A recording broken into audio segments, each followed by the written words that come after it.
இந்த பாடவேளையில் எண்களின் தசம வகை குறிப்பு பற்றி பார்க்க இருக்கின்றோம். எந்த ஒரு மெய்யெண்ணையும் தசம வகை குறிப்பில் குறித்து காட்ட முடியும். அந்த வகையில் தசம வகை குறிப்பானது இரண்டு வகைப்படுகின்றது. ஒன்று முடிவுறும் தசமம், மற்றையது முடிவுறா தசமம். முடிவுறு தசமமானது ஆங்கிலத்தில் ஃபைனைட் டெசிமல் என்று அழைக்கப்படுகின்றது. முடிவுறு தசமம் என்பது ஒரு தசம வகை குறிப்பில் தசம புள்ளிக்கு பின்னர் ஏதேனும் ஒரு சந்தர்ப்பத்தில் பூஜ்ஜியமானது தொடர்ந்து மீளுமாக இருந்தால் அதுவே முடிவுறு தசமம் என்று அழைக்கப்படும். இதற்கு உதாரணங்களாக நாம் குறிப்பிட முடியும். 0.5000 என இங்கு இரண்டாம் தசமத்தானத்திலிருந்து பூஜ்ஜியமானது மீளுகின்றது. அதே போன்று 2.1700 என இங்கு மூன்றாம் தசமத்தானத்திலிருந்து பூஜ்ஜியமானது மீளுகின்றது. அதே போன்று 31.567000 என இங்கு நான்காம் தசமத்தானத்திலிருந்து பூஜ்ஜியமானது இவ்வாறு மீளுகின்றது.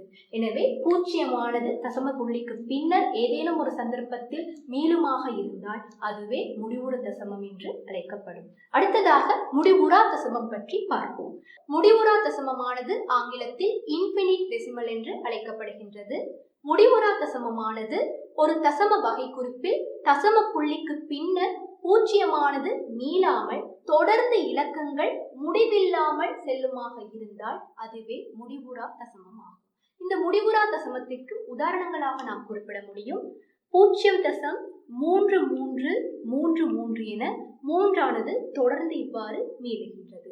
அதே போல 2.1818 என இவ்வாறு ஆரம்பத்திலிருந்து 18 ஆனது இங்கு மீளுகின்றது.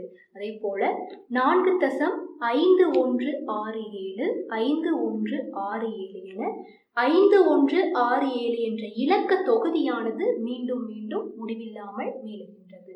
அதே போல 21.345373034678 என இவ்வாறு மீளாமல் தொடர்ந்து இலக்கங்கள் எழுமாக இருந்தால் அதுவும் முடிவுறா தசமமே ஆகும். அதே போன்று 27.678340567834 என இவ்வாறு மீளாமல் தொடர்ந்து இலக்கங்கள் எழுமாக இருந்தால் அது முடிவுறா தசமம் ஆகும்.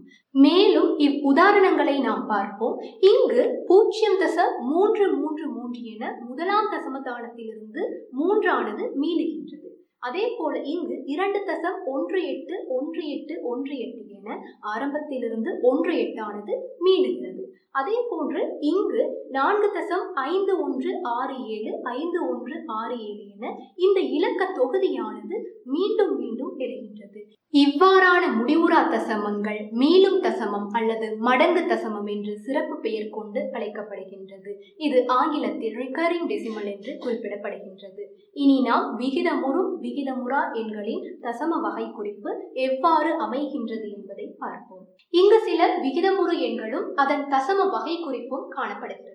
முதலாவதாக 7 நாம் தசம வகை குறிப்பில் குறிப்பிடும் போது இவ்வாறு 7.000 என இவ்வாறு குறிப்பிட முடியும். எனவே இங்கு பூஜ்ஜியமானது மீண்டும் மீண்டும் மீளுகின்றது. அதனால் இது ஒரு முடிவுறு தசமம் என்று நாம் குறிப்பிட முடியும். எனவே இது முடிவுறு தசமம். அடுத்ததாக 9/5 காணப்படுகிறது. இதன் தசம வகை குறிப்பானது 0.555 என 5ஆனது முதலாம் தசமத்தானத்திலிருந்து மீளுகின்றது. எனவே இது ஒரு மீளும் தசமம் அல்லது மடங்கு தசமம் ஆகும். இவ்வாறு 5ஆனது முதலாம் தசமத்தானத்திலிருந்து மீளுவதனால் இதனை நாம் இவ்வாறு குறிப்பிடலாம். அதாவது 0.5 இங்கு முதலாம் தசமத்தானத்திலிருந்து 5 மீளுவதனால் 5க்கு மேல் புள்ளி அடையாளத்தை இவ்வாறு இட்டு குறிப்பிட முடியும் சுருக்கமாக. எனவே இங்கு 9/5க்கான தசம வகை குறிப்பு இவ்வாறு அமைகின்றது. எனவே இது ஒரு மீளும் தசமம் ஆகும். அடுத்ததாக 8/11 இதன் தசம வகை குறிப்பானது மறை 1.37500 என இங்கு நான்காம் தசமத்தானத்திலிருந்து பூஜ்ஜியமானது மீளுகின்றது. எனவே இது ஒரு முடிவுறு தசமம் ஆகும். அடுத்ததாக 32/13 இதன் தசம வகை குறிப்பானது 0.2600 என இங்கு மூன்றாம் தசமத்தானத்திலிருந்து பூஜ்ஜியமானது மீளுகின்றது. எனவே இதுவும் ஒரு முடிவுறு தசமம் ஆகும். அடுத்ததாக 99 மேல் மறை 211 இதன் தசம வகை குறிப்பானது மறை 2.131313 என 13 ஆரம்பத்திலிருந்து மீளுகின்றது. எனவே இது ஒரு மீளும் தசமம் ஆகும். இதனை நாம் மறை 2.13 இங்கு 13 மீண்டும் மீண்டும் மீளுவதனால் இங்கு 1ற்கும் 3ற்கும் மேல் இவ்வாறு புள்ளியை இட்டு சுருக்கமாக குறிப்பிட முடியும். எனவே இது ஒரு மீளும் தசமம் ஆகும்.